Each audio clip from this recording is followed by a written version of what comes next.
পরে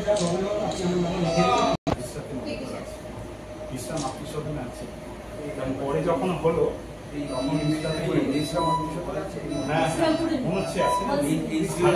না হলো 90% কনফার্ম। একবার আমরা কল্যাণদায় দিয়েছিল, সবাই একটু তো কল্যাণদায় দিয়েছে।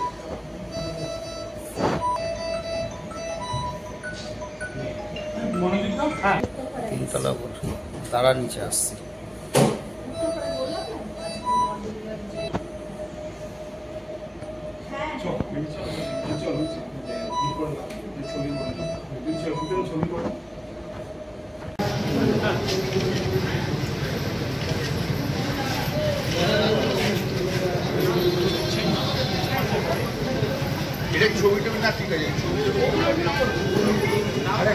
Chowdhury golden diamond, Uttarpara, Hooghly. সব উৎসবে, সব পার্বণে, সবার মনে, সবার প্রাণে Chowdhury gold and diamond, Uttarpara থানার বিপরীতে। অপারেশন থিয়েটার এটা আমি করেছি। এখানকার অনেকের সাজেশন ছিল। 42 লক্ষ টাকা এমপি ডেভেলপমেন্টের ফান্ডে যে টাকা ছিল, সে টাকা থেকে এটা করা হয়েছে। আমার মনে হয় যে মডিউল ওটি এটা ভারতবর্ষে বোধহয় প্রথম আমি সাংসদ, যে সাংসদ তার তহবিল থেকে করে এটা একটা কমপ্লিট করতে। আর মহামায়ার এই যে মিউনিসিপ্যালিটি, উত্তরপাড়া প্রথম মিউনিসিপ্যালিটি যেটা হসপিটালটা করেছে, এটা পুরোটাই দেখতে পাচ্ছেন। এর মধ্যে অনেক কিছুই এর আগে আমি করেছি, তো আইসিইউ বেড ফেড কেন অনেক প্রচুর। আমি 2009 থেকে ডায়ালিসিস ফায়ালিসিস, এইটা একটা কমপ্লিট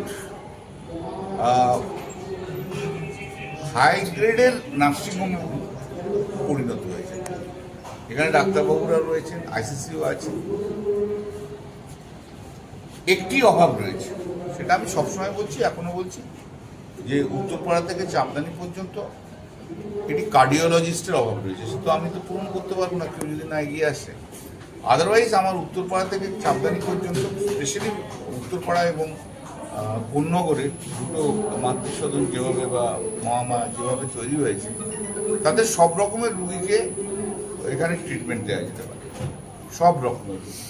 তো এখানে বিনা পয়সায়, কম পয়সায়,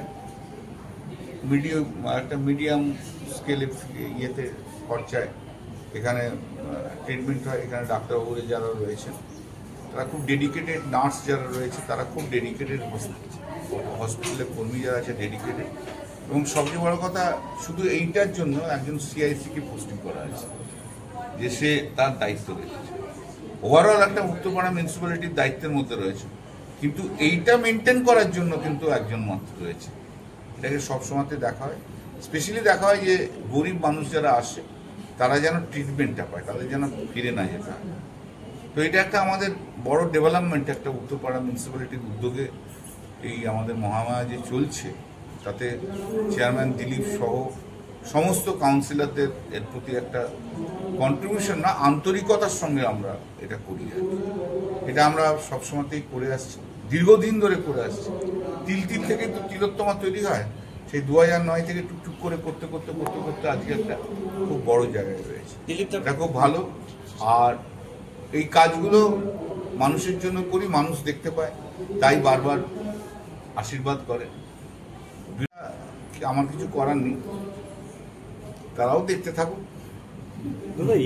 প্রতি প্রান্তে, তা দেখতে দেখতে বুঝতে পারবে কেন 1,75,000 ভোটে জিতি, সেটা তারাও বুঝতে পারবে। স্টেট জেনারেল হাসপাতাল নিয়ে কিছু বলবেন? স্টেট জেনারেল হাসপাতালে আরো অনেক উন্নতি আছে, আমি অলরেডি বলেছি ওদেরকে স্কিম ফিম দিতে। তো এর আগের বার দিতে পারেনি স্কিম, এর আগেও তো স্টেট জেনারেল হসপিটালেও আমি নতুন করে কাজ করে দিয়েছি। করোনার সময় আমি করোনা ওয়ার্ড তৈরি করে দিয়েছি, করোনার সময় প্রচুর কাজ করে দিয়েছি। ওয়ালস তো একটা মানে সাব ডিভিশন কেন, জেলার মধ্যে একটা এখন 1 নম্বর জায়গায় গেছে ওয়ালস হসপিটালের। ওয়ালস হসপিটালের জন্য সবচেয়ে বেশি এমপি ডেভেলপমেন্ট ফান্ড থেকে টাকা খরচা করে করা। সরকারি সাহায্যও আছে, মমতা বন্দ্যোপাধ্যায় নিজে টাকা দিয়ে ওয়ালস হসপিটালের অনেক উন্নতি করেছে। সব মিলিয়ে তো একটা অনেক মেডিকেল ইনফ্রাস্ট্রাকচারের দিক দিয়ে শ্রীরামপুর সাব ডিভিশন এগিয়ে রয়েছে। আপনি সংসদে যেভাবে ভোকাল হয়েছেন, ডানকুনি উত্তরপাড়ার বিস্তীর্ণ অঞ্চলে রোগী আসে স্টেট জেনারেলে, কোনো আরোপি করার চিন্তা ভাবনা কি আছে? ওগুলো হচ্ছে, ওগুলো সবই হচ্ছে, আস্তে আস্তে পাবেন। এই রাস্তাটা তৈরি হয়ে যাক, তারপরে দাদা নতুন সংসদে ইতিমধ্যেই ঝড় তুলেছেন, আগামী বাদল অধিবেশনে কোন ইস্যুকে সবচেয়ে বেশি দেখা যাক। এখন থেকে যদি সব বলে দেবো, তোমার তো ইন্টারেস্ট থাকবে না, তখন তুমি ইন্টারেস্ট নিয়ে দেখবে। 4-4 আজকে 4-4 তো করেই, যেহেতু আমাদের পুরনো খবর হয়ে গেছে, নতুন খবর কিছু না। এরপর আগামী 1.5 থেকে 2 বছরের মধ্যে নরেন্দ্র মোদীর এই যে সরকার, সেই সরকার পড়ে যাবে, সেটা একদম লিখে নিতে পারো। আর 2026-এ বিজেপি বিরোধী দলের নেতা হওয়ার জায়গাতেও আসতে পারবে না। বিরোধী দলের নেতা হতে গেলে 30টা সিট চাই, সেই জায়গাতেও আসতে পারবে না। 4টে উপনির্বাচনে তো দেখিয়ে দিয়েছে যে মানুষ মমতা বন্দ্যোপাধ্যায়কে কতটা তারা ভালোবাসে, মমতা বন্দ্যোপাধ্যায়কে অন্তর থেকে ভালোবাসে। মমতা বন্দ্যোপাধ্যায় যে কাজ, সেই কাজের প্রতি তাদের বিশ্বাস আছে, অগাধ বিশ্বাস মমতা বন্দ্যোপাধ্যায়। আর সারা ভারতবর্ষ ব্যাপী দেখতে গেলে সারা ভারতবর্ষ ব্যাপী তাদের দেখো, ইন্ডিয়া ব্লক প্রায় 11টার মতো সিট পেয়েছে আউট অফ 30। বিজেপি ধুয়ে মুছে যাচ্ছে, তার তো বড় সিম্বল তো পাই যাচ্ছে। উত্তরপ্রদেশ এবং মহারাষ্ট্রে নির্বাচন হতে দাও, আর বিজেপিকে দেখতে পাই। শুভেন্দু বলছে যে মেয়র পদ চেঞ্জ হবে, কি বলবেন? কোথাও আমি জানি না ভাই।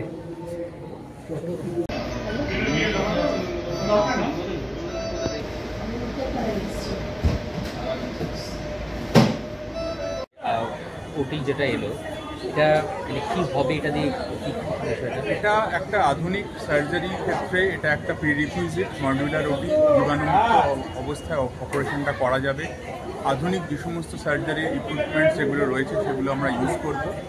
এবং এখন এমার্জেন্সি যেটা এতদিন আমাদের এই হাসপাতালে যেটা হতো, শুধুই প্ল্যান্ড সার্জারি হতো, এবার এমার্জেন্সি হাত ভাঙা, পা ভাঙা, এমার্জেন্সি সার্জারি যেগুলো হওয়ার দরকার আছে সেগুলো করতে পারবো। পেসমেকার আমরা বসাতে পারবো, এবং অর্থোপেডিক হাড় ভাঙা সাধারণ সমস্ত রকম সার্জারি আমরা এখানে করতে পারবো। এটা দিয়ে মানে হাসপাতালে কি আরও রোগীর পরিষেবা উন্নততর কতটা কি করা যাবে? অবশ্যই আমাদের হাসপাতাল মোটামুটি ভর্তিই থাকে বরাবর, কিন্তু এইটা হওয়ার ফলে আমরা যে সার্জারি যেগুলোতে আমরা সার্জিক্যাল পেশেন্টদের আমাদের কেটার করতে পারতাম না, সার্জনরা থাকলেও সবসময় আধুনিক অটিগুলো করতে পারতেন না, সেগুলো আমরা এই হাসপাতালে এবার থেকে করতে পারব।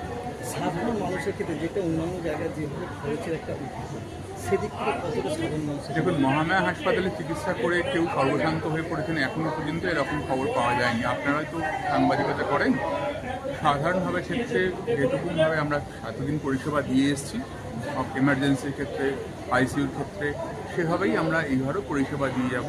আমি এটাতে নিশ্চিত যে মহামায়া হাসপাতালে সার্জারি করিও লোকেরা ভালো পরিষেবা পাবেন, এবং অর্থনৈতিকভাবে সর্বশান্তভাবে ভয়ানকভাবে অর্থনৈতিক চাপ করবে এরকম বিষয়টা নয়। এরকম আপনারা জানেনই, এটা এতদিন আমরা তাই করে এসেছি। ঠিক আছে ডাক্তার, আপনার পরিচয়টা একটু বলুন। আমি ডক্টর শুভদীপ মুখার্জি, এই হাসপাতালের ওভারঅল দায়িত্বে আছি, সুপারিনটেন্ডেন্ট।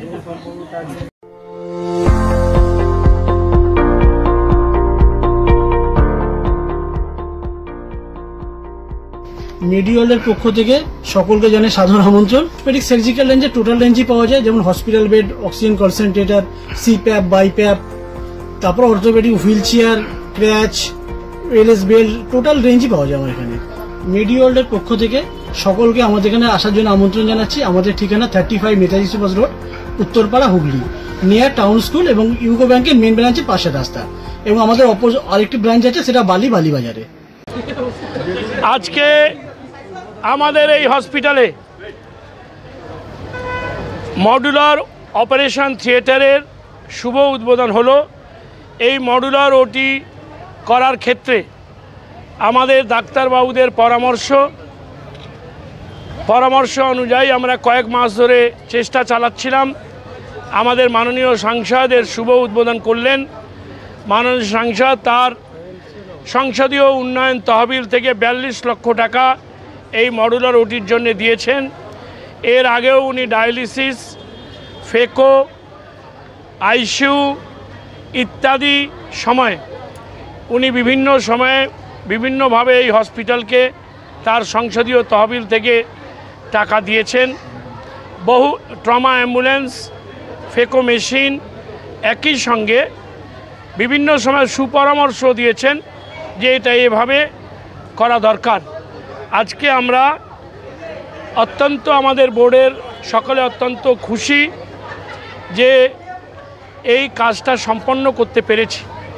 আগামী দিন এই অঞ্চলের বিভিন্ন রুগীদের নিয়ে এসে ডাক্তারবাবুরা আরও চিকিৎসা প্রদান করতে পারবেন। তার জন্যে যে পরিকাঠামো আজকে সম্পূর্ণ তৈরি হয়ে গেল, এটা এই অঞ্চলের মানুষের উপকার হবে।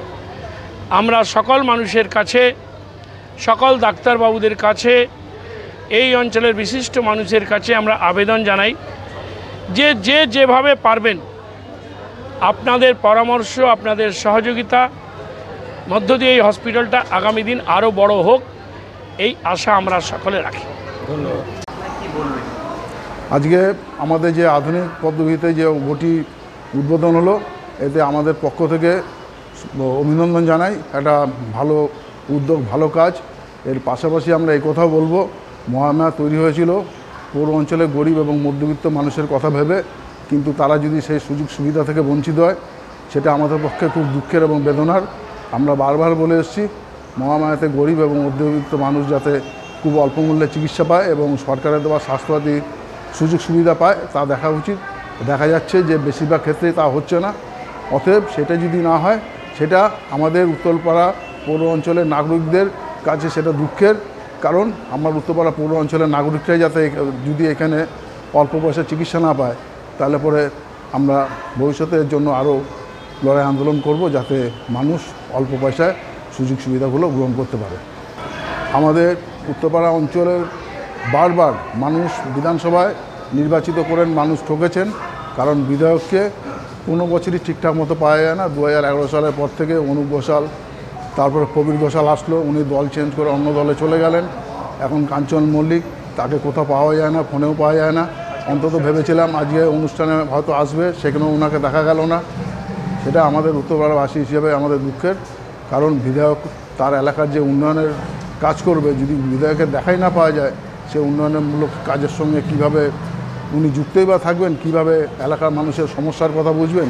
এই জন্য উত্তরপাড়ার বিধানসভা অঞ্চলের মানুষটাও খুব এর ব্যাপারে খুব দুঃখিত, যাতে বিধায়ককে যাতে পাওয়া যায় সবসময়।